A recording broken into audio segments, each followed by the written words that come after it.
My name is Kelsey Proctor. I am 24 years old and currently living in Iowa. I'm in the Clinical Mental Health Counselor Program. And in this video, I will be explaining the role of confidentiality within a client-counselor relationship and the limits of that confidentiality. This is my assistant, Brina.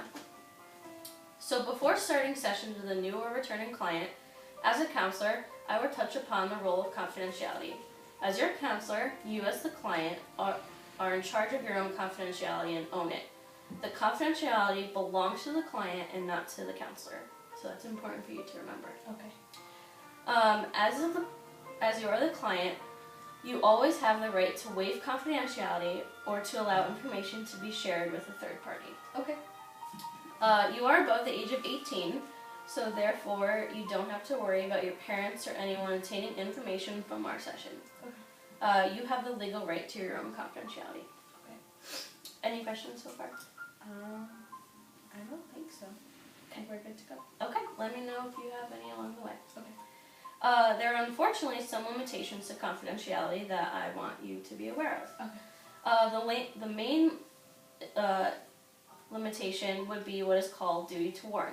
And I will explain it, and I want you to ask any questions you have along the way. Okay, sounds good. So duty to warn is when a counselor becomes aware that a client is in danger of being harmed. Examples with this would be instances of abuse or risk of suicide. Okay.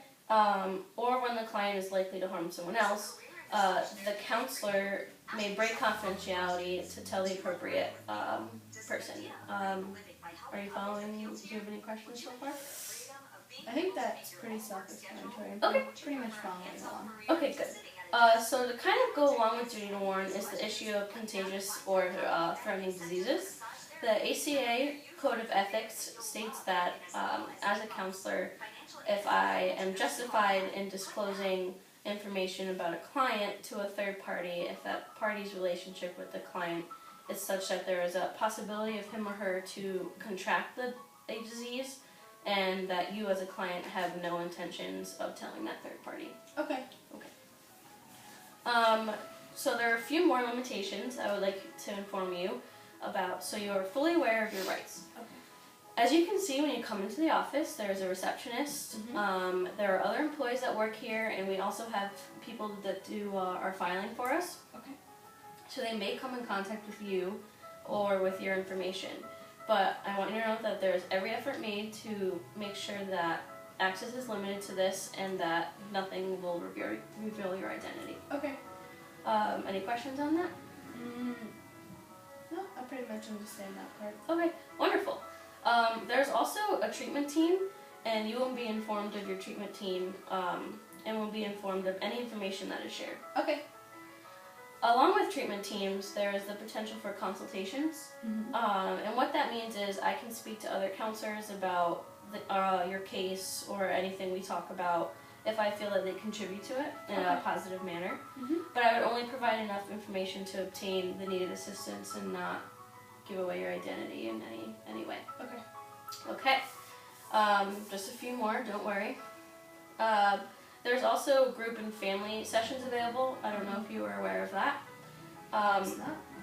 Well, now you are. And in those settings, unfortunately, confidentiality is not guaranteed. And I, as a counselor or whoever is facilitating a group session, would state that there is confidentiality and what happens and what is said in the session should stay there. However, because there is more than one person in the group, it's impossible to guarantee the confidentiality. Okay. Makes sense. But right now, you don't have to worry about that because we're just in a one-to-one session. Alright. But I wanted to inform you that in case you wanted to bring someone into your sessions, Okay. or if you had interest in joining any of the group sessions that are available. Okay, great. Thank you. No problem.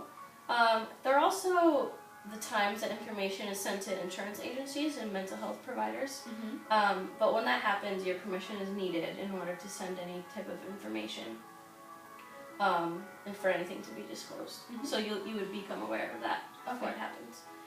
And I know this is a lot of information, but I just want you to feel comfortable with everything, with your confidentiality and within our session. And I really want you to understand the role of confidentiality. Okay. And the last thing I will touch upon is court order disclosure. Mm-hmm. So in the event I am court ordered to reveal any confidential information by a judge, I would make sure to limit what I reveal to only what is relevant to the court proceedings. Okay, makes sense. It may seem like there are way more limitations to confidentiality than benefits, Mm-hmm. but it's really important, and I want you to take away from all of this that you are in charge of your own confidentiality, Okay. and it's in your hands. Well, thank you very much. That was very helpful. Thank you.